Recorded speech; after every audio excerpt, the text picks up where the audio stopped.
Hi kids, today I want to read one of my favorite books called Wild About Books by Judy Sierra, and the pictures are by Mark Brown.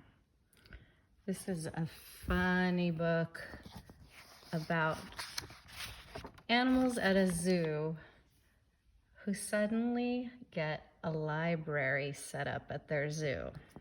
Do you think animals can really read? Not really, but this is a make-believe book about what if there was a library at a zoo. It started the summer of 2002 when the Springfield librarian, Molly McGrew, by mistake drove her bookmobile into the zoo. Molly opened the door and she let down the stair, turned on the computer, and sat in her chair. At first, the animals watched from a distance, but Molly could conquer the strongest resistance. By reading aloud from the good Dr. Seuss, she quickly attracted a mink and a moose, a wombat, an oryx, a lemur, a lynx, 8 elephant calves, and a family of skinks. Let's see if we can find all those animals.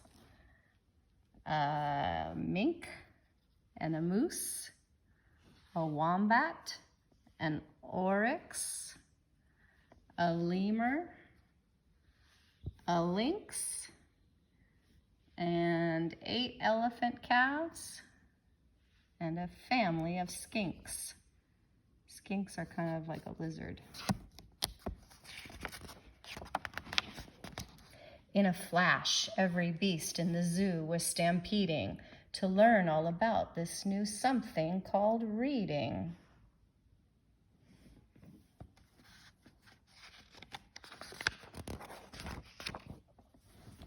Forsaking their niches, their nests, and their nooks, they went wild, simply wild, about wonderful books, choosing thin books and fat books and cat-in-the-hat books and new books and true books and heaps of how-to books. I see something funny. Look what the monkey's reading. A banana cookbook. Giraffes wanted tall books, and crickets craved small books, while geckos could only read stick-to-the-wall books. The pandas demanded more books in Chinese. Molly filled their requests, always eager to please. She even found waterproof books for the otter, who never went swimming without Harry Potter. Look, there's the gecko sticking to the wall and reading. A stick-to-the-wall book. And the panda says he wants books in Chinese because pandas are from China, right? And the giraffe is reading, this one's reading a basketball book, and this one's reading a redwood tree book. They like tall things, right? Raccoons read alone, and baboons read in bunches, and llamas read dramas while eating their lunches.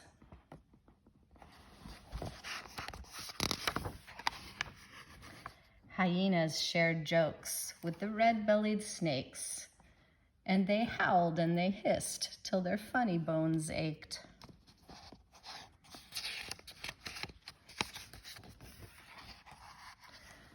A tree kangaroo who adored Nancy Drew began solving mysteries right there at the zoo, such as, why were the bandicoots' books overdue? There's the bandicoot, and there's the tree kangaroo. It looks like the bandicoot's sleeping, right? Maybe forgot to bring the books back to the library. Gentle Molly taught lessons in treating books right, for the boa constrictor squeezed Crictor too tight. Baby bunnies mucked up Goodnight Moon with their paws, and giant termites devoured Wizard of Oz. You can't treat books like that, right? You have to be gentle with them. And the bears' love of books was completely outrageous. They licked the pictures right off the pages. Ew.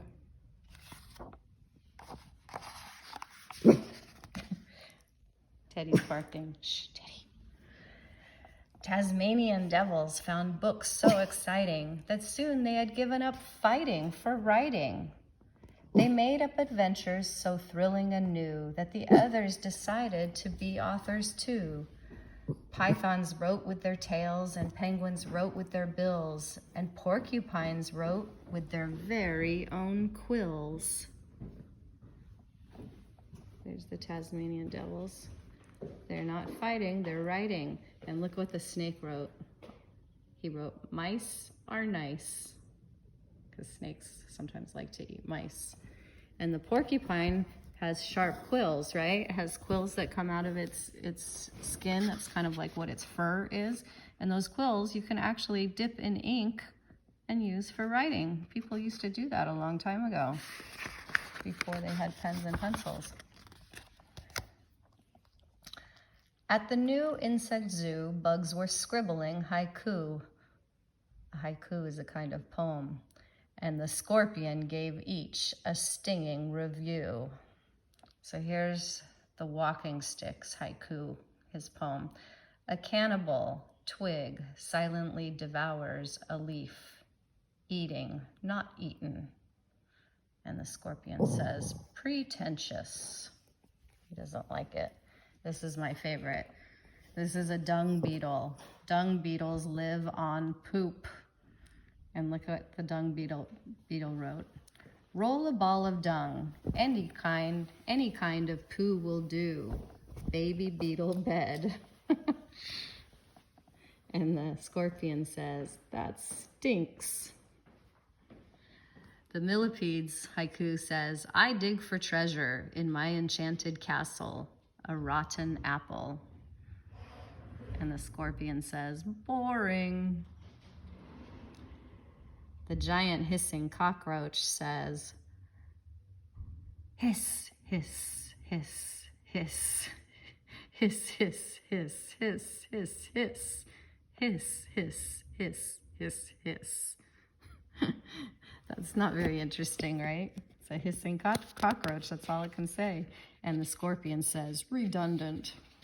It's too many of the same words.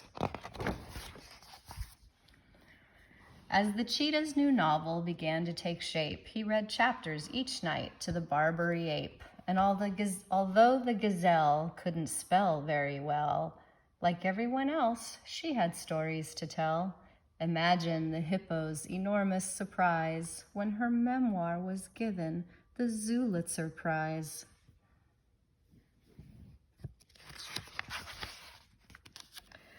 With so many new books, Molly knew what to do. She hired 12 beavers, a stork, and a gnu to build a branch library there at the zoo. Then the animals cried, we can do it ourselves. We can check the books out. We can put them on shelves. And they did, and they do, up to this very day. 3 cheers for the zoo-brary. Hip, hip, hooray. Look at all the beavers working on building the library. Or it's not called the library here, right? It's called the zoo-brary. When you visit the zoo now, you surely won't mind if the animals seem just a bit hard to find. They are snug in their niches, their nests, and their nooks, going wild, simply wild, about wonderful books.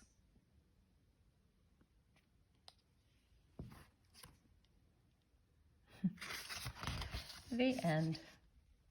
And the author dedicated the book to Dr. Seuss. This book is for our favorite doctor, artist, poet, and fun concoctor, Theodore Seuss. That's Dr. Seuss. Wild about books.